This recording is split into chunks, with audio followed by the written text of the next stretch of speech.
नमस्कार दोस्तों।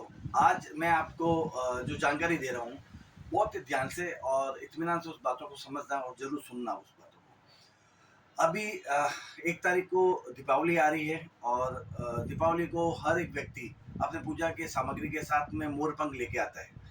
अपने घरों में रखने के लिए, पूजा के स्थान रखने के लिए या पूजा के स्थान साफ करने के लिए उसकी झाड़ू भी बनती है, हवा खाने के लिए ठाकुर जी के लिए पंखियाँ बनती है और बहुत सारे कामों में ना मोरपंख काम आते हैं। तो मैं आज मोरपंख के बारे में आपको जानकारी देना हूँ, उसको कृपया करके बात सुनें। मोरपंख जो है, वैसे तो राष्ट्रीय पक्षी है मोर, ठीक है? और राष्ट्रीय धरोहर जो भी चीज़ है या राष्ट्रीय पशु है, पक्षी जो भी है, उनको क्षति पहुँचाना हमेशा गैर कानूनी रहता है वो। और उसके अलावा धार्मिक आध्यात्मिक हिसाब से भी अगर देखें, तो मैं आपको जानकारी दूँगा। आज वर्तमान में मोरपंख के लिए मोरों को मारा जा रहा है, ठीक है? मेरे पास में एक वीडियो था, अभी किसी ने वो यूट्यूब से डिलीट कर दिया, मैंने देखा था। तो उसके अंदर एक मोर को पकड़ के उसके अंदर से है ना जीवित मोर में से पंख निकाल लेते, ठीक है? तो उसको कितनी है ना दुःख हुआ होगा, तकलीफ हुई होगी, ठीक है? जगह-जगह उसको पूरा है ना मोर खून से भर गया था। तो इस तरह से है ना मोर को मार के उसकी मोर पंख लेते हैं लोग और वो मोर पंख अपन घर पे लाके लगाते हैं, तो घर के अंदर नेगेटिविटी होगी, पॉजिटिविटी कभी नहीं होगी। क्यों? कि वो दुख और दर्द से निकला वो मोर पंख है। मोर पंख सबसे ज्यादा शुद्ध और पवित्र होता है। और मोर पंख कब काम आता है? मोर पंख कौन सा काम आता है? मोर पंख काम आता है जब बारिश की सीजन हो या ऐसा मौसम हो जिसमें मोर अपने पंख खोल के ना नृत्य करता है। नृत्य करते करते खुश होते होते वो गिरता है। वो अगर मोर पंख अपन काम में लेते हैं, वो मिलता भी एक दो ही है, ठीक है ना? तो वो मोर पंख अपन घर में लगाते हैं ना अपने, जहाँ भी आपको लगाना होता है, तो वो आपको पॉजिटिव रिजल्ट देगा, ठाकुर जी की कृपा रहेगा। मोर पंख सबसे ज्यादा पवित्र शुद्ध इसलिए भी है कि ठाकुर जी जो कृष्ण भगवान है उनके सिर पे, तो विष्णु भगवान कृष्ण भगवान के अगर सिर पे अगर वो पंख अगर लगता है, तो आप देखो उसकी महत्ता क्या होगी।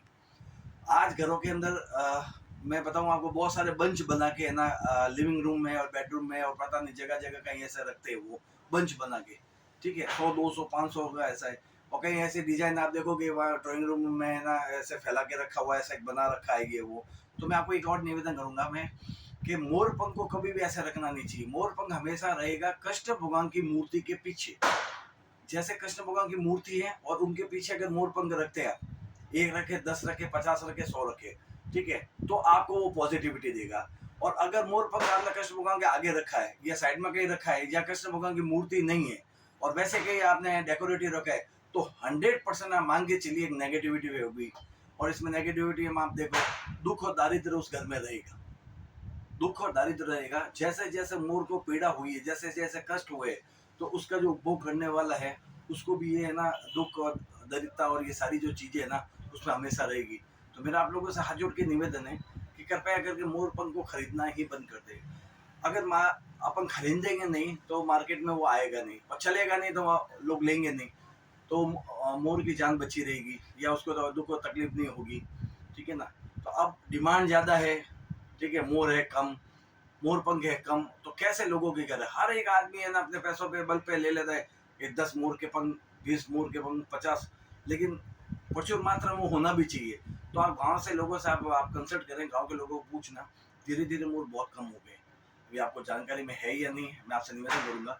दूसरी चीज कि कई ऐसी जगह है, आप इन चीजों को, छोटी छोटी चीजों को आप देखें, कई ऐसी जगह है, मैं आपको बताऊं, एक दो गांव छोड़ दें, शहर में तो आपको कौवा दिखेगा भी नहीं, ठीक है ना? तो कौवा भी विलुप्त हो रहा है, मोर भी विलुप्त हो रहा है। तो मेरा आप लोगों से निवेदन है कि कृपया अगर प्रकृति के साथ में खिलवाड़ ना करें और अपने शौक के लिए या अपने सुख समृद्धि के लिए, खुद के फायदे के लिए आप किसी की जीव हत्या नहीं कर सकते, उसको तकलीफ नहीं दे सकते, उसको मरवा नहीं सकते, ना मार सकते। मेरा आपसे निवेदन है मोर पंख लेना बंद कर दें। अगर आप मोर पंख नहीं खरीदोगे, ठाकुर जी की कृपा रहेगी, लक्ष्मी आपके घर में रहेगी और स्वस्थ और मस्त रहेंगे आप। ये मेरा आपसे वादा है।